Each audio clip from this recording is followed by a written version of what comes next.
মহিলারা যদি কোরআন শরীফ এমন আওয়াজে পড়ে যেই তিলাওয়াতের আওয়াজ দেওর বাসুর চাচা শ্বশুর বাড়ির অন্যান্য পরপুরুষ যাদের সাথে ওই মহিলার বিয়ে জায়েজ, যাদের থেকে পর্দা করা ফরজ, এই রকম পুরুষরা যদি মহিলার তিলাওয়াতের আওয়াজ শোনে তাহলে ওই মহিলার আমল নামায় তিলাওয়াতের নেকি তো হবেই না, বরঞ্চ ওই সব যে সকল পুরুষে তার আওয়াজ শুনছে, তিলাওয়াতের আওয়াজ শুনছে, ওই সকল পুরুষের সাথে তার তিলাওয়াতের ফাঁকে ফাঁকে জিনার গুনাহ লেখা হয়ে গেছে।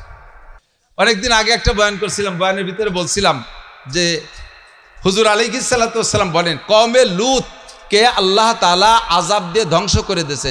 জানেন কওমে লূত হলো ওই কওম যারা সমকামী ছিল। এর চেয়ে বেশি নিচের বাংলা বলতে লজ্জাও লাগে, বিষয়টা খুবই খারাপ।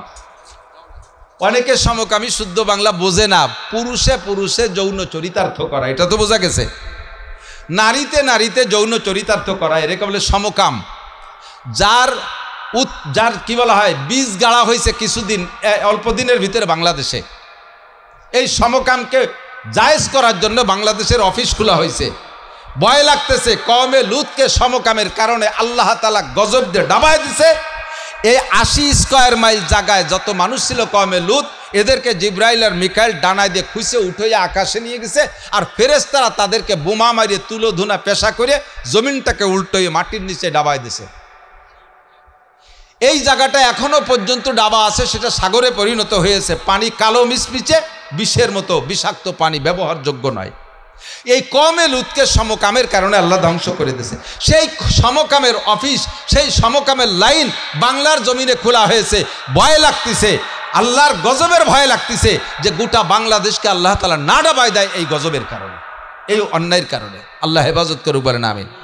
হুজুর বলেন কওমে লূতের এই অপরাধের কারণে তাদেরকে শাস্তি দেওয়া হয়েছে, যে শাস্তি আমার উম্মতের মধ্যে, আমার উম্মতের 3টে গুনাহ কওমে লূতের ওই অন্যায়ের সমপরিমাণ। আহসানুল ফতোয়া 8ম খণ্ড, সম্ভবত 77 পৃষ্ঠা। আহসানুল ফতোয়া 8ম খণ্ড, সম্ভবত 77 পৃষ্ঠায়, মানে ফতোয়ার কিতাবের ভিতরে হাদিসটাও ওর সাথে ফতোয়ার ভিতরে হাওলা হিসেবে নিয়ে আসছে, যে বলা হয় হুজুর বলেন আমার উম্মতের 3টে গুনাহ কওমে লূতের ওই সমপরিমাণ অন্যায়, তাদেরকে ওই অন্যায়ের কারণে যেমন গজব দিয়ে ডাবাই দিয়েছে, এই উম্মত সেই অন্যায়গুলো করে তাতেও তাদেরকে ডাবাই দিতে পারে। 1 নম্বরে সমকামও চলতেছে, 2 নম্বরে হলো সেই 3টে গুনাহ। 1 নম্বরে দাড়ি কাটা, পুরুষটা দাড়ি চাষা। কওমে লূত দাড়ি চাষত, যে অন্যায়গুলোর কারণে তাদেরকে ডাবায় দিয়েছে তার ভিতরে একটা তো সমকাম। 2 নম্বরে তারা দাড়ি কাটত, এই দাড়ি কাটার অপরাধ সেম ওই গুনাহ সমপরিমাণ। 2 নম্বরে টাকনু শুয়ে প্যান্ট পাজামা লুঙ্গি জুব্বা পরা, টাকনু শুয়ে প্যান্ট পাজামা লুঙ্গি জুব্বা পরা, এটা কওমে লূতের ওই অন্যায় সমপরিমাণ। অথবা কওমে লূতের যে অন্যায়গুলোর কারণে আযাব দেওয়া হয়েছিল তার ভিতরে এটাও একটা। 3 নম্বরে গান বাজনা গাওয়া, গান বাজনা গাওয়া বা শোনা, এই 3টা অপরাধও কওমে লূতের ছিল। আল্লাহ তাআলা এর প্রেক্ষিতে তাদেরকে ধ্বংস করে দিয়েছে।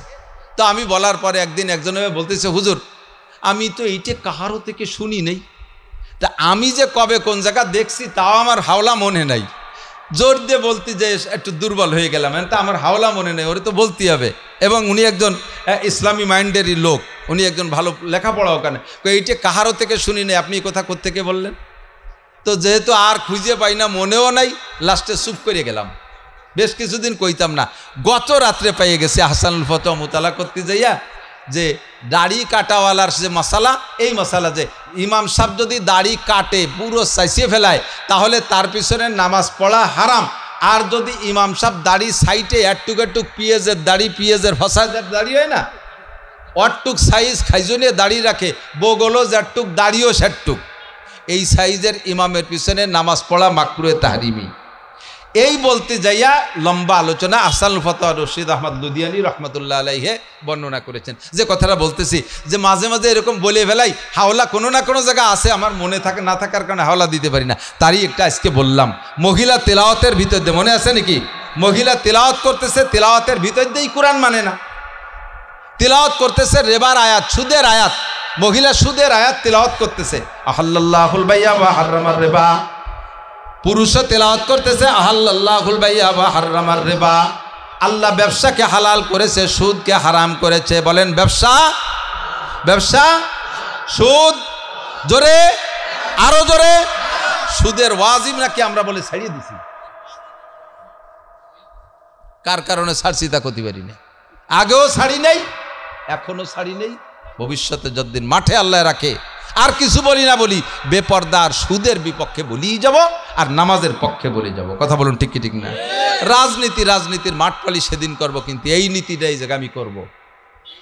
তিলাওয়াত করতেছেন কোরআন শরীফ, কোরআনের ভিতরে পড়তেছেন আহাল্লাল্লাহুল বাইয়া ওয়া হাররামার রিবা, অথচ আপনি তিলাওয়াত বন্ধ করে যাইয়ে ব্যারাকের কিস্তি দিচ্ছেন, গ্রামীণ ব্যাংকের কিস্তি দিচ্ছেন, বিআরডিবির কিস্তি দিচ্ছেন, কামাই করতেছেন, মাথার ঘাম পায়ে চলে যাচ্ছে, রক্ত পানি করে টাকা কামাই করতেছেন, সেই টাকারে খরচ করতেছেন, আপনি সুদে কিস্তি পরিশোধ করতেছেন। আপনি কোরআন পড়েন, কোরআনের পর আমল করেন না। এখন আপনার মারাত্মক রোগ হয়েছে ক্যান্সার, আপনি কোরআন শরীফ এক খতম পড়ে মোনাজাত করছে, আল্লাহ কয় shut up, no talk but উস্কুত, তুই কথাই কবি না, সোরা বেকায়দায় পড়ি এখন মোনাজাত করতে এসো, তুই কোরআন শরীফ পড়লি একটু আগে, ওর মধ্যে সুদ হারাম, তাই তুই সেই বেরাকের কিস্তি দিলি কে, ও জায়গাতে লোন আনলি কে? কাজেই তোর দোয়া কবুল হবে না, তোর দোয়া কবুল হবে না। আল্লাহু আকবার। 2 নম্বর, আর বাড়বো না বেশি, তো কোরআন পড়তে হলে কি উস पर আমল नहीं করতে, এ দোষ আমাদের আছে না নাই? গোটা কথা বলেন, আছে না নাই? যারা নিজে অন্যায় করে নিজেকে দোষী মনে না করিয়া শয়তানের দিকে দোষটা চাপায় দেয়, ওই লোকটা নিজেকে দোষী মনে না করার কারণে গুনাহ থেকে তওবাও করে না, মাফও চায় না, যার কারণে তার দোয়া আল্লাহ কবুল করে না। কথা বোঝেন নাই? সব মানুষের স্বভাব অন্যায় করেই শয়তানের দোষ দেয়। এই শয়তানও কয় ক্যা হাসি আতে হে মুঝে হযরত ইনসান পর, পেলে বদো খুদ করে লানত করে শয়তান পর। আদম জাতির উপরে আমার বড় আশ্চর্য হাসি লাগে, আমার খুব হাসি লাগে যে আকাম নিজে করে দোষ দেয় আমারে, শয়তানি করে নিজে দোষ দেয় কার? শয়তানের। এই জন্য তোমার দোয়া কবুল হয় না। 4 নম্বর তেতুল হুজুর আসছে, 5 নম্বর তেতুল হলো, 5 নম্বর তেতুল যে কারণে দোয়া কবুল হয় না। এত দোয়া করি মারি যায়, উড়িয়ে যায়, ফুড়িয়ে যায়, কি হয় বুঝতে পারি না। এর কারণ হলো 5 নম্বর, तुम अपने आइब की तरफ नजर नहीं करते हो और दूसरे के आइब ढूंढते हो। एनी मैन एवरीबडी, প্রত্যেকটা মানুষের স্বভাব হলো কেউ নিজের দোষকে দোষ মনে করে না, আরেকজনের দোষ খোঁজে, আরেকজনের দোষ খোঁজে। ও তবলিগ করলি কি হবে, ও আকামের গুরু, তো সে তো তবলিগ করছে, নামাজ পড়ে, ফাঁকেরটা আকাম করে, তুমি তো তবলিগও করো না, নামাজও পড়ো না, আকামই করো, তা সে ভালো না তুমি ভালো? তুমি ভালো না সে ভালো? সে যে যেটুক ভালো ওটুক করতে রাজি না। আমরা অত নামাজও পড়ি না, আমরা অত আকামও করি না, তুমি কত আকাম করো না, নামাজ পড়ো না, এই যে আকামটা করে বসে রয়েছ, এতেই তো তোমার জুতো দিয়ে বেরিয়ে দরকার। কথা কার না কা? আমরা অত আকামও করি না, আমরা অত হুজুরগিরিও করি না, আমরা হুজুরকে মতো অত শয়তানিও করি না। হুজুর কি শয়তানি আছে? হুজুর তাহাজ্জুদ পড়ে, দেখ না পাবলিকই কয়, হুজুররা বলে আমরা যাহা করি তোমরা তাহা করো না, আমরা যাহা বলি তোমরা তাহা করো, এই বলে হুজুরকে একটা দোষ দেয় যে হুজুররা কয় আমরা যা বলি তাই করো, আমরা যা করি তাই করো না। ওরা বুঝাইতে চায় যে হুজুররা এই কথার দ্বারা বলে যে আমরা আকাম করি এটা তোমরা করো না, আমরা ভালো ভালো কথা কইলে এটা তোমরা মানো। বিষয় কিন্তু তা না। আমিও এখনো সেই কথা স্বীকার করলাম, আমরা যা করি তা আপনারা করেন না, আমরা যা বলি তাই আপনারা করেন। আমি আপনার ওই কথার সাথে একমত হলাম যে আমাদের নামে যেটা দোষ বলছেন যে হুজুররা বলে তোমরা যা আমরা যা বলি তাই করো, আমরা যা করি তা করো না। হ্যাঁ ঠিক, আমি তাই এতে একমত। আমরা যা করি তা আপনি করতে পারবেন না। আমি বছরে 60 লক্ষ টাকা কামাই করি, 30 লক্ষ টাকা মাদ্রাসায় দিয়ে দেই, পারবেন কয়জনে? আমার 2 মাদ্রাসায় 60,000 টাকা বেতন আছে, আমি 60 পয়সাও বেতন নেই না। এ জগতে কোন কর্মচারী আছে যে চাকরি করে বেতন না নিয়ে পারবেন? কে পারবেন? আমি রাত 2টা 3টে পর্যন্ত কিতাব পড়ি, একভাবে বসে একে বৈঠাকে 2টে 3টে পর্যন্ত কিতাব পড়ি, মাত্র 1.5-2 ঘন্টা ঘুমানোর পরে আবার ফজরের নামাজ পড়িয়া অল্প কিছুক্ষণ আরাম করার পরে আবার যাই ক্লাস করি, 3-4টে ক্লাস করি, এরপরে দিনকে দিন দৌড়াই বেড়াই, এরপরে মাহফিল করি, বয়ান করি। আমি বুখারি পড়াই, তিরমিজি পড়াই, মুসলিম পড়াই। আপনারে যদি এইগুলো করতে কই তা আপনি পারবেন? কাজে আপনারে কই যে আমি যা করি আপনি করেন না। আমি আপনারে কইলাম নামাজ পড়েন, রোজা রাখেন, হজ করেন, জাকাত দেন, পর্দা করেন, হালাল খান, দাড়ি রাখেন, টুপি পরেন, পাগড়ি পরেন, জুব্ব পরেন, ঢিলা কুলুক, দস্তার খান, মেশক, এই মোটা মোটা কয়টা কথা কই দিলাম, এই আমল করেন। অত আমরা যা করি তা করেন না, পারবেন না। এত কিছুর ভিতর দিয়া প্রত্যেক বছর ছেলে মেয়ে সব সহ আল্লাহর রহমতে সবগুলো লেখাপড়ার ভিতরে আছে। এর ফাঁকে চেষ্টা করি প্রত্যেক বছর 3-4 লাখ টাকা খরচ করে এটা হজ উমরা করার জন্য। আপনি তো কত 20 বিঘে জমির মালিক, আজও আপনি উমরা করতে সুযোগ পারলেন না, আপনার কলজে কুলোই না। 1.5 লাখ কুই আক্কা বক্কা খেয়ে চোখ চিটি বার হয়ে যাওয়ার কায়দা। তা আমি তো প্রত্যেক বছর 5 লাখ টাকা খরচ করে উমরা করতে পারি, আপনি তা পারবেন না। আপনি কোনো মতে শুক্রবার এটা আগে আগে যে মসজিদে নামাজ পড়েন, এইটুক করেন। আপনার আমি সহজ বুদ্ধি দিয়ে দেই। মুশকিল হলো এ দেশের মৌলবীরা ভালো না, হুজুর ভালো না, এ ভালো না, সে ভালো না, উনি সাত দোয়াতে তলিরাটি আগে সোচে না, মুইতে বানি নয় না, সুদিয়ে কারবার, গুছিয়ে কারবার, জুলুম, অত্যাচার, জাল দলিল, মিথ্যে সাক্ষী, মিথ্যে মামলা, ব্যবসা করার জায়গা পায় না, উড়াকান্দি ঠাউর বাড়ি যে ব্যবসার আড্ডা বানায়। এই সবগুলো আপনি করেন, আবার দোষ আর একজনকে আপনি দোষী বলে তারে গালি দেন। এইটা হলো দোয়া কবুল না হওয়ার কারণ। আপনি আইব কি তরফ নজর নেই করতে হো। আমার উস্তাদ মৌলানা আকেল আলী সাহেব হুজুর রহমতুল্লাহ আলাইহি এই কথার ফাঁকে ছোট ছোট চুটকি বলতেন। আমার চাচাজান মৌলানা আব্দুল ওয়াহাব সাহেব বলতেন, এটা সেম কেমন, একজন মানুষ, মাঝে মাঝে বলি, বয়ানের ভিতরে সবই আছে, একজন মানুষ পুরো ল্যাংটা, খেয়াল করেন, একজন মানুষ পুরো ল্যাংটা, আগাগুড়ায় কাপড়ও নাই, মাজায় সুতোটাও নাই, সারা শরীরের লোমজোম চাইছিয়ে চুলিয়ে একেবারে শস্যর তেল মায় খরার মধ্যে দাঁড়ায় রয়েছে। ওর সামনে দিয়ে একজন গামছা ভরিয়ে কাঁসা দিয়ে যায়, গামছা ভরিয়ে কাঁসা দিয়ে যায়, যার আগাগুলা একটা সুতো নাই, সে গামছা ভরিয়ে কাঁসা দিয়ে আলারে রাগ করে, এ শয়তান হরস তরক করছিস কে?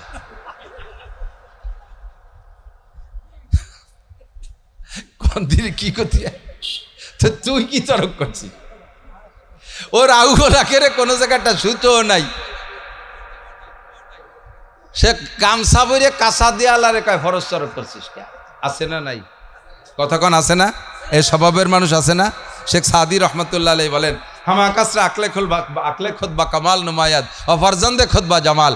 প্রত্যেকটা মানুষের স্বভাব হলো নিজের জ্ঞানকে পরিপূর্ণ মনে হয়, নিজের স্বভাবকে ভালো মনে হয়, নিজের কালচারকে ভালো মনে হয়, আর একজনের ভালো লাগে না। প্রত্যেকটা মানুষের স্বভাব আর নিজের সন্তানকে বেশি ভালো দেখায়, আর একজনেরটারে ভালো দেখা যায় না। নিজের জ্ঞানকে পরিপূর্ণ মনে হয়, নিজের আমল আখলাককে ভালো মনে হয়, আর একজনেরটাকে সমালোচনা করে। এই দোষ যতক্ষণ থাকবে, এখানে তো পাঁচ নম্বর তেতল। এটা দোয়া কবুল না হওয়ার জন্য হোমিওপ্যাথের কয় নম্বর তেতল? 5 নম্বর তেতল। এই 5 নম্বর তেতল খাইয়ে বসে রয়েছে 99%। কতক্ষণ? ছেলেরা পর্যন্ত আব্বার সমালোচনা, আব্বারে আব্বা আব্বা এখন আবাল হয়ে গেছে, আব্বার বুদ্ধি নাই। এরম জ্ঞানী জ্ঞানী ছেলেরা আছে না নাই সমাজে? কতক্ষণ? আব্বার বুদ্ধি নাই, ও বড় বুদ্ধিমানের বেটা বুদ্ধি। তোর বাপের বুদ্ধি না থাকলে, তোর বাপ যদি আবাল হয়, তো আবালের বেটা তো আবালই হয়, তো তুই তো তার চাই আবাল। তোরে এখনো আবাল বানায় পারিনি, তুই আইডিয়ে রয়েছি দামলা। এই কথা ছাড়া উপায় আছে? এগুলো কুলাঙ্গার সন্তান। মুরব্বীদের সমালোচনা, চেয়ারম্যানের কোনো বুদ্ধি নাই, একটা আস্ত আবাল, তো তার বুদ্ধি নাই বলে সে পরপর 3 বার চেয়ারম্যান। তুই কি? আমি তো মাছ বেশি, উনি যাইলিয়ে, তো তার বুদ্ধি নাই, তারে বিটারা এমপি বানায়, চেয়ারম্যান বানায়, মেম্বার বানায়, জজের কোনো বুদ্ধি নাই, তাই তারা জজ বানালো কে? তুই আসামি হলি কে? এত বুদ্ধিমানের বেটা বুদ্ধিমান। এই যে পরনিন্দা করা, পরের দোষ দ্বারা, সবচাইতে বেশি এই স্বভাবটা নারীদের ভিতরে, নারীদের ভিতরে এই স্বভাবটা খুব বেশি। প্রতিহিংসা খুব কঠিন, প্রতিহিংসায় জ্বলতে তালে থাকে নারীরা। তো প্রতিহিংসার থেকে বাঁচি, আর এই 5টা দোষ থেকে বাঁচি। 1 নম্বরে, আজকে থেকে এই 5টা দোষ করব না। আপনি যে কোনো দোয়া করবেন আল্লাহ তাআলা কবুল করবে। 1 নম্বরে, আল্লাহকে আল্লাহ বলে স্বীকার করি, সর্বময় ক্ষমতার মালিক কে? তার যত হক আছে আমি যেটা বুঝি সেটা আমল করব, যেটা না জানি না বুঝি এটা ওলামায়ে হক্কানির কাছ থেকে শুনে আমল করব। রাজি আছেন ইনশাআল্লাহ? তাহলে আপনার দোয়া কবুল হবে। 2 নম্বরে, আপনি কোরআন পড়েন, আর প্রত্যেকটা মুসলমান নরনারীর উপরে কোরআন শিক্ষা করা ফরজ। ওয়ারাত্তিলিল কোরআন তার তিলা, ডাইরেক্ট হুকুম। এই যে গড়ামে পড়া শিখতে বলে নাই, রাত্তিলিল কোরআন তার তিলা, কোরআনকে শুদ্ধ করে পড়তে বলা হয়েছে। অনেকে আছে আরবি পড়তে পারে না, বাংলা উচ্চারণ একখান কি নিয়ে ডেওয়ে ঘুরি যাচ্ছে। আল্লাহর কি রে একটু নাকি হয় না, ওতে কিচ্ছু হয় না কাকা, ইয়ার ফাও সময় নষ্ট। সাবধান, আমি না দেখে বলি নাই। বাংলা উচ্চারণে আরবিরে কিচ্ছু পড়া সম্ভব না। আপনি হামজার পার্থক্য, হামজা কি দিয়ে উচ্চারণ করবেন, 2টা হার পার্থক্য কি দিয়ে করবেন, আর 2টা হার পার্থক্য না ঘটাইতে বলে আকাশ পাতালের অর্থে পরিবর্তন হয়ে যায়। আলহামদুলিল্লাহি রাব্বিল আলামিন, সমস্ত প্রশংসা আল্লাহর, যিনি রব্বুল আলামিন, তাই তো? আর আপনি বলছেন আলহামদুলিল্লাহি রাব্বিল আলামিন, সমস্ত সিড়া খেতা, পুরন তেনা, জুলি খেতা আল্লাহর জন্য। তাহলে কি হবে? নামাজের কি হয়? কোন দিদি এই যে পার্থক্য আপনি জানেন না, উস্তাদের কাছে আরবি অক্ষর ধরে মস্ক করে শিক্ষা করার আগ পর্যন্ত। এই জন্য আমি একসময় মহিলা মাদ্রাসার খুব ঘোর বিরোধ ছিলাম, ওর ভিতরে নানান ফেতনা আছে, কিন্তু আমি নারীদের প্রাথমিক শিক্ষার পক্ষে, মহিলাদের মৌলানা মুফতি মুহাদ্দিস বানানোর পক্ষে না। আমি মহিলারা হাফেজা হতে পারে, মহিলারা শুদ্ধ করে কোরআন শরীফ পড়া শিখবে, আর 12-13 বছর বয়সের ভিতরে মাদ্রাসা ত্যাগ করে বাড়ি চলে যেতে হবে। 12-13 বছর উবার করতে পারবে না মাদ্রাসা আবাসিকভাবে, এই মহিলারা এর উপরে পড়ার দরকার নাই, শুদ্ধ করে কোরআন পড়া শিখবে, শরীয়তের মাসালা নামাজ কালাম পড়তে যে কয়টা লাগে। মহিলারা মুহাদ্দিস আর কি দরকার, তারা কি মাঠে ওয়াজ করে বেড়াবে? মহিলারা কি মাঠে ওয়াজ করবে? মহিলারা মসজিদে ইমামতি করবে, জুমুর নামাজের ইমামতি করবে, তারা খুতবা দেবে, বিশ্ব ইজতেমায় যাবে, তারা কোনো জায়গায় যাবে। তাদের এলেম এত বস্তাবরি এলেমের কি দরকার আছে? তাদের দৈনন্দিন জীবন যাপনের জন্য 1 নম্বরে শুদ্ধ করে কোরআন শরীফ পড়া শেখা, এ পর্যন্ত ইয়ানাব। সাথে বাংলা ভেস্তিজর, সদস্য হুজুরের বাংলা ভেস্তিজর, হযরত মাওলানা হিমায়েত সাহেবের আহকামে জিন্দেগি, ফাজাইলে আমাল, তবলিগে নিসাব, এই কয়েকটা বই পড়াই দিলে একজন মুসলমান মহিলা তার ইসলামী জীবনযাপন করার জন্য যথেষ্ট হয়ে যায়। ঠিক না? আর এর চেয়ে বেশি পড়াইতে দেবেন, দূরের মাদ্রাসায় দেবেন, আসা যাওয়ার পথে বহুত ঝামেলা আছে, বলতে পারলাম না। এরকম কিস্সা মাঝে মাঝে 2-1 কানে আসে না আসে? কালকে গত রাত্রে আমি হাসানুল ফতোয়া দেখেছি, মহিলারা কোরআন শরীফ শুদ্ধ করে পড়তে পারে না, এদের শুদ্ধ করে পড়া শেখানোর জন্য কোনো পুরুষ শিক্ষক ফেস টু ফেস বসে কোরআন শরীফ পড়ে শুদ্ধ করে শিখাই দেবে, এটা হারাম, জায়েজ নাই। ওই মহিলারা শিখবে মহিলাদের কাছ থেকে, ওই যে মহিলার কাছ থেকে শিখবে, সে মহিলা কার কাছ থেকে শিখবে? সে মহিলা হয়তো বা একজন আলেমের স্ত্রী হবে। এখন যথেষ্ট হয়ে গেছেন আল্লাহর রহমতে, আলেমের স্ত্রী, আলেম তার স্ত্রীকে শিখাবে, তার মেয়েদেরকে শিখিয়ে দেবে, আর ওই মেয়েরা শিক্ষিকা হইয়া ভিতরে ভিতরে তার কাছে অন্যান্য মেয়েরা এসে শিখবে। কিন্তু দূরে যাইয়া আবাসিক ব্যবস্থা মাদ্রাসায় যাইয়া শিয়ানা মায়েরা থাকবে, পড়বে, সেখানে নানান অ্যাক্সিডেন্ট হতে পারে। এই জন্যে কিন্তু আমি মহিলা মাদ্রাসার প্রাথমিক এইটুকের পক্ষে যে তারা কোরআন শরীফ শুদ্ধ করে শেখার বিকল্প কোনো ব্যবস্থা নাই। গ্রামে যে সকালে মক্তব আছে না, সকালে মক্তব কি পড়ায় জানেন? ওয়ানে যাইয়া ইমাম সাহেবের বেতন হলো 4,000 টাকা, আর 6 কেজি মুষ্টি চাল, ওই দিয়ে মাসের 1 সপ্তাহ হয়। ওই চিনতে ওখানে বসে এরকম জিমেতে নালাতি দাড়ি ভাষায় ফেলাইছে। পোলাপান কয়টা আছে ক্যাসর মেসর খালি ঘন হুজুর আমার সিপারাই স্যাপ ফেলাইছো, আমার কানের মধ্যে মুইতে দিয়েছে। এই নালিশির সমাধান করতে ঘন্টাটা ছুটি 4,000 টাকা আর 6 কেজি মুষ্টি চালির ভরা এসছে, ভালো হয় না। ও জায়গা জীবনেও কোরআন শরীফ শুদ্ধ হবে না। কোরআন শরীফকে শুদ্ধ করার জন্য একটা জায়গা লাগবে, এটাই হলো মাদ্রাসা। তো গাইডারে দায়িত্ব দিয়েছেন তুমি বাচ্চা দিবা আর দুধ দিবা, সে যদি বাচ্চাও না দেয় দুধও না দেয়, তার ব্যাপারে আপনি সিদ্ধান্ত নেবেন। তারে আর কলই খাওয়াবেন না, ভুসি খাওয়াবেন না, ভালো খানা খাওয়াবেন না, হয়তো কুরবানির হাটে বেসবো, নাহলে এবারই কুরবানিতে জবই দিয়ে খাবো। এ কর্তৃত্ব আপনার আছে না নাই? আছে। মোরগরে দায়িত্ব দিয়েছেন যে বাড়ি 20-22টা মুরগি আছে, সামনে আমাদের ডিমগুলো ফুটাইতে হবে, তুমি ডিউটি করবা। সে মোরগ খালি আজানি দেয়, কোনো এ মোরগরে আর রাখবেন, ওরে জবই দিয়ে খেয়ে বেলায় দেবেন। মুরগিরে দায়িত্ব দিয়েছেন, সে মুরগি ফ্যামিলি প্ল্যানিংয়ের সাথে যোগাযোগ করে ডিম ডাম পারে না, বাত কন্ট্রোল করছে। কি এটা ঝামেলা! এই মুরগিরে আর পালবেন, খুদগুলো খাওয়াবেন, ওর ব্যাপারে আপনি সিদ্ধান্ত নেবেন, ঠিক না? আল্লাহ পাক কয় লাআল্লাকুম তাযাক্কারুন, ওখান থেকে উপদেশ নিয়ে আসো, ওখান থেকে উপদেশ নিয়ে আসো। কুল্লা শাইইন খালাকনা যাওজাইন, কুল্লা শাইইন খালাকনা যাওজাইন, সব জায়গা জোড়া বানাইছি লাআল্লাকুম তাযাক্কারুন, যাতে তোমরা সেখান থেকে উপদেশ গ্রহণ করতে পারো। কি উপদেশ? কয় ওয়াখালাকনাকুম আজওয়াজা, সবাইরে যেমন জোড়া বানাইছি তোমাদেরকেও জোড়া বানাইছি। সবার যার যার আলাদা আলাদা ডিউটি আছে, তোমাদেরও নারী পুরুষের ডিউটি আলাদা। সবাই মিলে এক ডিউটি করলে হবে না, সবাই মিলে এক কাতারে দাঁড়াইলে হবে না, সবাই সমান অধিকার চাইলে হবে না। যার যার জায়গায় সেই থাকো। পুরুষের ডিউটি বাইরে, নারীদের ডিউটি ঘরে। পুরুষদেরকে আল্লাহ পাক বলেন আর রিজালু কাওয়ামুনা আলান নিসা, পুরুষদেরকে বডিগতভাবে শক্তিশালী বানাইছি। এদের হার্ট ভালো, এদের লাঞ্চ ভালো, এদের শক্তি ভালো, এদের বাহু শক্তিশালী, এরা বডিতে জোয়ান হয় বেশি। বাহিরের যত কাজ আছে পুরুষরা করবে, এরা বাইরে গেলে কোনো ঝুঁকি নাই, কোনো রিস্ক নাই, কোনো অ্যাক্সিডেন্টের ভয় নাই।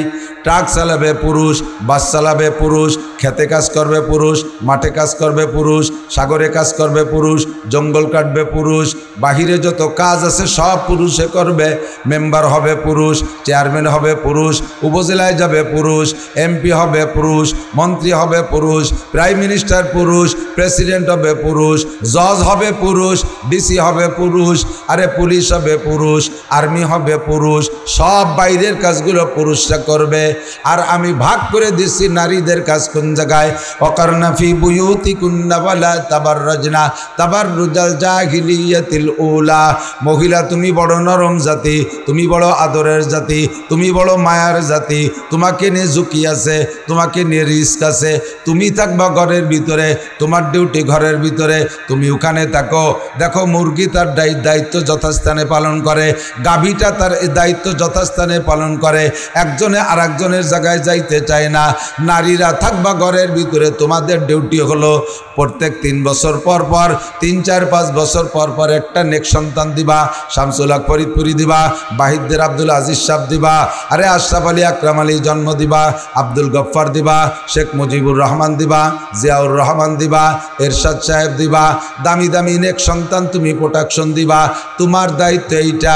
তোমার গাভীটা যদি বাচ্চা না দেয় আর দুধ না দেয়, তুমি যেমন তার বিপক্ষে অ্যাকশনে যাও, ও মহিলা তুমিও যদি তোমার দায়িত্ব পালন না করো, আমি আল্লাহ পাক রব্বুল আলামিন তোমার উপরে কর্তৃত্ব খাটাবো, আমিও তোমার এগেনস্টে আমি অ্যাকশনে চলে যাব, তোমাকে আমি তোমার সম্মান থেকে নিচে নামাইয়া দেব।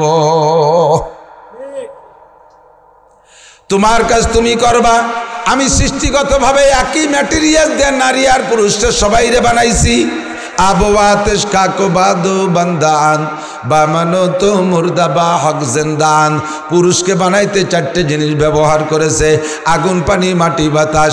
নারীদেরকে বানাইতে 4টে জিনিস দিয়ে বানাইছে। কতক্ষণ আল্লাহ পাক রব্বুল আলামিন বলেন, ইয়াহাবুলি মাইয়াশাউ ইনাসা ওয়া ইয়াহাবুলি মাইয়াশাউ যুকুর আও ইউযাবিজুহুম যুকরানা ওয়া ইনাসা ওয়া ইয়াজআলু মাইয়াশাউ আকিমা। আল্লাহ পাক মানুষের পেটে সন্তান দেয় মানুষের মাধ্যমে, কেউরে ছেলে দেয়, কেউরে মেয়ে দেয়, কেউরে ছেলে দেয় মেয়েদের যমজ দেয়, আবার কেউরে আল্লাহ নিঃসন্তানী বাজা বানায় রাখে। একই গর্ভে 2টা বাচ্চা যমজ সন্তান জন্ম নিয়েছে, একটা ছেলে একটা মেয়ে, এরকম হয় না? 2টা ছেলেও হয়, 2টা মেয়েও হয়, আবার একটা ছেলে একটা মেয়েও হয়। একই মায়ের গর্ভে 2টা সন্তান জন্ম নিয়েছে, একই জিনিসের দ্বারা তাদের উভয়ের শরীর তৈরি হয়েছে। জন্মের ভিতরে, সৃষ্টির ভিতরে আল্লাহ পাক 2 জনের মধ্যে 4টে ম্যাটেরিয়ালস ব্যবহার করেছেন, আগুন, পানি, মাটি, বাতাস। কিন্তু দেখবেন জন্মের পরে আস্তে আস্তে ধীরে ধীরে বড় হয়, আর 2 জনের মন মেজাজ আলাদা হয়ে যায়, 2 জনের স্টার্টিং 2 দিক চলে যায়। 3, 4, 5 বছর যখন বয়স হয় তখন তারা খেলাধুলা শেখে। ছেলেরা একরকম খেলনা চায়, মেয়েরা আর এক রকম খেলনা চায়। ছেলেরা একরকম পোশাক চায়, মেয়েরা আলাদা রকম পোশাক চায়। ছেলেরা একরকম প্রসাধনী চায়, মেয়েরা আলাদা রকম প্রসাধনী চায়। ছেলেরা বলে আব্বা সাইকেল কিনে দাও, আব্বা ক্রিকেট কিনে দাও, আল্লাহ আব্বা র্যাকেট কিনে দাও, বটিয়া কিনে দাও, কুটো কিনে দাও, বল কিনে দাও। তাদের স্টার্টিং ডান দিক চলে যায়। মেয়েরা কয় মা হাড়ি পাতিল কিনে দাও, পাটাপুতো কিনে দাও, ছুরি ফিতে কিনে দাও, পুতুল কিনে দাও। ওদের মন বাম দিক চলে যায়। একই জিনিসের দ্বারা 2 জন মানুষকে সৃষ্টি করার পরে খোদার কুদরতি সিস্টেমে 2 জনের মন মাইন্ড 2 দিক চলে যায়। শারীরিক গঠন, মেয়েটার জন্ম হয়েছিল আগে, মাত্র 20 মিনিট আগে মেয়েটা জন্ম নিয়েছে, তাতেই তার বডিটা একটু বড় হয়। পরে যেটা জন্ম নেয় সেটা একটু কেজা হয়। ছেলেটা হয়েছে পরে, বডিতে জন্মের সময় ছোট হয়েছে, কিন্তু সময় মতো দেখা যায় মেয়েরা আবার বলিষ্ঠ হয় বেশি। 14-15 বছর বয়সে ধম করে মেয়েটা বেটি হয়ে গেছে, তারে বিয়ের যোগ্য। এই 14-15 বছর পর্যন্ত ছেলেটা কেমন জেংটি হয়ে পড়ে রয়েছে, উজোয় না ভাই টুইও না, টাইটে রয়েছে। 16-18 বছর অতিক্রম করার সময় একটা জাকি মারে 6 ফুট। মেয়েটা যত তাড়াতাড়ি বাড়ুক আর বলুক, ও 5 ফুট 2 ইঞ্চিতে থাইমা গেছে, আর ছেলেটা একটু ধীরে ধীরে বাড়ছে, কিন্তু যখন বাড়ছে একে ধাক্কায় 6 ফুট। 2 জনের শারীরিক অবস্থা আলাদা রকম। মেয়েটার জন্য আপনি প্রসাধনী কিনতে যাবেন, বুড়ো বাপ কসমেটিক্সের দোকানে যাই, দোকানদারে বলবেন, হ্যাঁ নান্টু একটা ফেয়ার অ্যান্ড লাভলি দে। ফেয়ার অ্যান্ড লাভলি তো নান্টু কয় কি কাকা জেন্টস না লেডিস? বুড়ো তো ওই যে আবার কথা কয়, এই ভালো মার ছেলে, কথা কইস কেন? সালতানগর কান্দা এলাকার সাথে তো গ্যাঞ্জাম বাধায় বাড়ি জাতীয় বোর্ডারে, এরা তো সবসময় রেডি। তাই প্রত্যেকটা কথাই খুব টাইটের সাথে কয়। আল্লাহ হেসাক ধরাই কাজিওরা মানুষ, এই জন্য তোমাকে সাথে গ্যাঞ্জাম বাঁধাবো না দোস্ত, তোমরা নরমে বসো। অল্প একটু সময় তা আবার হয়ে গেল বেশি খানিক। এদিক কি বলছি, ফেয়ার অ্যান্ড লাভলি দেন দাও। যুবক দোকানদার চাচারা জিজ্ঞেস করছে, চাচা জেন্টস না লেডিস? চাচা তো ইংরেজি বোঝে না, উনি মনে হচ্ছে জেন না ইনসান, তাই বাত্তানিস কয় যে জেন ইনসান বুঝি না, আমার সকিনে ব্যবহার করবে, ওনার সকিনে। তখন যুবক বলছে, কাকা ঠিক আছে বুঝছি, জেন্টস লেডিস বোঝা লাগবে না। বুঝাইতে চাইছে জেন্টস আর লেডিস, নারী আর পুরুষ, ত্বকের মধ্যে আল্লাহ পার্থক্য করে দিছে। নারীদের জন্য যে ত্বক আল্লাহ দিয়েছে ওই ত্বকের জন্য ফেয়ার অ্যান্ড লাভলি আলাদা। ওই ফেয়ার অ্যান্ড লাভলি যদি যুবকরা ব্যবহার করে, পুরুষরা ব্যবহার করে, তাদের চেহারা নষ্ট হয়ে যাবে, তাদের ত্বক নষ্ট হবে। পুরুষের জন্য বানাইছে যেটা, এটা যদি নারীরা ব্যবহার করে তাদের ত্বক নষ্ট হবে। বোঝা যায় আল্লাহ পাক সব জায়গা পার্থক্য করে দিয়েছে। কথাক্ষণ ঠিক কি ঠিক না? শারীরিক গঠনে পার্থক্য। ধীরে ধীরে যখন বড় হয়, ছেলেদের সাবালেগ হওয়ার আলামত ভিন্ন কিছু, মোজ গজাবে, দাড়ি গজাবে, গলার এখানে একটা কাঠি হবে, কণ্ঠ মোটা হয়ে যাবে, অন্যান্যভাবে বোঝা যায় ছেলেটা সাবালেগ হয়েছে। আর মেয়েরা সাবালেগ হইলে তাদের শারীরিক গঠনের পরিবর্তন অন্য জায়গায়। একই জিনিস দিয়ে তৈরি, আল্লাহ পাক দুই ভাগ করে কি সুন্দর বড় করতেছে। আল্লাহু আকবার। দুইজনই সাবালেগ হয়ে গেছে, দেখবেন মেয়েটা আওয়াজ দিলে কেমন আওয়াজ হয়, মেয়ে লিয়ারটা কণ্ঠ আছে, আর ছেলেরা আওয়াজ দিলে বাঘের মতো গর্জে ওঠে, কণ্ঠ পরিবর্তন হয়ে যায়, ঠিক না? আল্লাহু আকবার। আল্লাহ পাক রব্বুল আলামিন বলেন, এই জন্য আমি নারী আর পুরুষকে দুই ভাগ করে দিয়ে প্রত্যেকের ডিউটি আমি আলাদা করে দিয়েছি, প্রত্যেকের ইবাদত বন্দেগী আমি পার্থক্য করে দিয়েছি। পুরুষের উপরে পর্দা ফরজ, নারীদের উপরে পর্দা ফরজ। কতক্ষণ? পুরুষের উপরে পর্দা ফরজ, নারীদের উপরে পর্দা ফরজ। এই পর্দা শব্দ, পর্দা একই পর্দা, আরবিতে বলে হেজাব, সতর বা হেজাব বলে, এর নাম হলো পর্দা। আমরা বাংলায় বলি, উর্দুতে বলি পর্দা। কথা কি বোঝা যাচ্ছে? পর্দা শব্দটা পুরুষের জন্য যা, নারীর জন্য পর্দা শব্দ। তবে এই পর্দা কি উভয়ের একই রকম? বোঝেন নাই কথা? উভয়ের পর্দা কি একই রকম? এক বাড়ি 10 জন পুরুষ থাকে, কোনো মহিলা নাই, ও বাড়ি কোনো বেকি বেড়া দেওয়া লাগে না, বাউন্ডারি বেড়া দেওয়া লাগে না, ঠিক না? এক বাড়ি একটা মহিলা থাকলে তার সিকিউরিটির জন্য চতুর্পাশে কমপক্ষে পাটখড়ি দিয়ে হোক আর কলার পাতা দিয়ে হোক বেড়া দিয়ে তারে ঘিরে রাখা লাগে। পুরুষেরও পর্দা আর নারীরও পর্দা। পুরুষ রাস্তাঘাটে যাইতে পারে, গায়ে মাথায় কাপড় দেয়, শুধু নাভির উপর থেকে হাঁটুর নিচ পর্যন্ত এইটুকু একটা গামছা দিয়ে পরে আটকায় রাখলে হয়, অথবা একটা 3/4 প্যান্ট পরলেই তার ফরজ ঢাকা হয়ে গেছে, তার পর্দা হয়ে গেছে। এবার নারীর পর্দা কেমন? চুলের আঘাত থেকে পায়ের তালু পর্যন্ত সব জায়গা ঢেকে রাখতে হবে। শুধু তাই নয়, তার মুখের আওয়াজ পর্যন্ত পর্দায় রাখতে হবে, তার পায়ের আওয়াজ পর্যন্ত পর্দায় রাখতে হবে।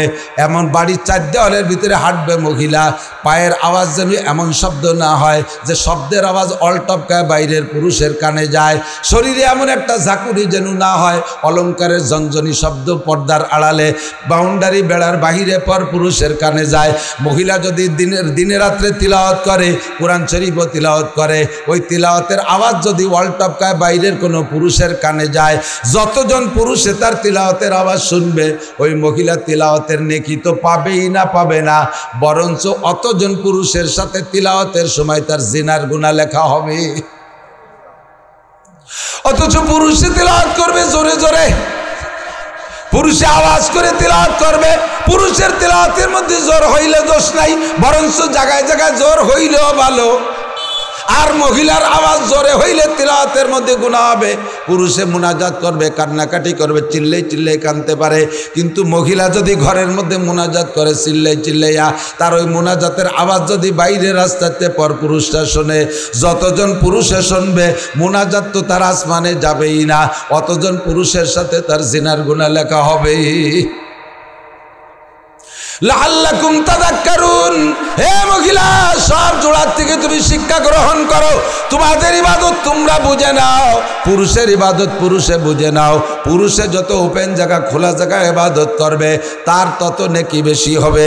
আমরা ঈদের নামাজ পড়ি খোলা জায়গায়, কতক্ষণ বিশ্ব ইজতেমায় 1 কোটি মানুষ খোলা জায়গায় নামাজ পড়ি, চরমুনার ময়দানে 1/2 কোটি মানুষ খোলা জায়গায় নামাজ পড়ি, প্রত্যেকটা মাহফিলি যাই খোলা জায়গায় নামাজ পড়ি, জুমার নামাজ ওপেনে পড়ি, ঈদের নামাজ ওপেনে পড়ি, জানাজার নামাজ ওপেনে পড়ি, ইবাদত বন্দেগী খোলামেলা করি, জিকির ফিকির জোরে জোরে জোরে করি। ও দোস্ত, আমরা পুরুষের ইবাদত একরকম আর নারীদের ইবাদত আল্লাহ পাক আলাদা রকম রেখেছে। পুরুষের নামাজ একরকম, নারীদের নামাজ আর একরকম। পুরুষরা জামাতে নামাজ পড়বে, নারীরা জামাতে নামাজ পড়বে না। পুরুষে ইমামতি করতে পারবে, নারী যত বড় আলেমা আর শিক্ষিতা হোক না কেন কোনো দিনও মহিলারা ইমামতি করতে পারবে না। ফরজ নামাজের ইমামতিও করতে পারবে না, সুন্নাত নামাজের ইমামতিও করতে পারবে না, নফল নামাজের ইমামতিও করতে পারবে না। মহিলারা কোনো জায়গায় ইমামতি করতে পারবে না, ঈদের নামাজের ইমামতি করতে পারবে না, মহিলারা জামাতে নামাজই পড়বে না, মহিলারা মসজিদেও যাইতে পারবে না। কেন যাইতে পারবে না? সমস্যা আছে। মহিলারা যদি মসজিদে যাওয়ার অনুমতি পায়, এর নাম বাংলাদেশ। অনেকে হজ করে আইসে দিয়েছে, হ্যাঁ মক্কা দেখলাম, মদিনায় দেখলাম, সৌদি আরব দেখলাম, আমাকে বাঙালি হুজুররা খালি মশলা বানায়। সৌদি আর বাংলাদেশ এক হবে না কোনো দিন। আরাফাতের ময়দানে হজের দিন 9 তারিখ মাগরিবের আজানের পরে আরাফাত থেকে মুজদালিফার দিকে রওনা দিতে হয়। হাজার হাজার হাজিরা গাড়িতে যায়, ট্রেনে যায়, বিভিন্ন মাধ্যমে যায়। আবার লক্ষ লক্ষ হাজিরা পায়ে হেঁটে এই 11 কিলোমিটার যায়। আমি একবার পায়ে হেঁটে গেছি 13 সালে। 1 কোটি খানিক মানুষ, 300-350 মিটার চওড়া রাস্তা। এই একসাথে মানুষগুলো রওনা দেয়, হাঁটা লাগে না। শুরুতে 2-3 মাইল হাঁটা লাগে না, খালি পড়িয়ে না যান, পড়িয়ে গেলি আর অজহীন হয়ে যাবে। টাইনি টুরে দাঁড়ায় থাকবেন, অন্যাসে স্রোতের গতিতে সরতে থাকবেন, আপনার হাঁটা লাগবে না। নিঃশ্বাস নিয়ে ছাড়বেন, এত চাপা চাপ দম ছাড়তে জানবার হয়ে যায়।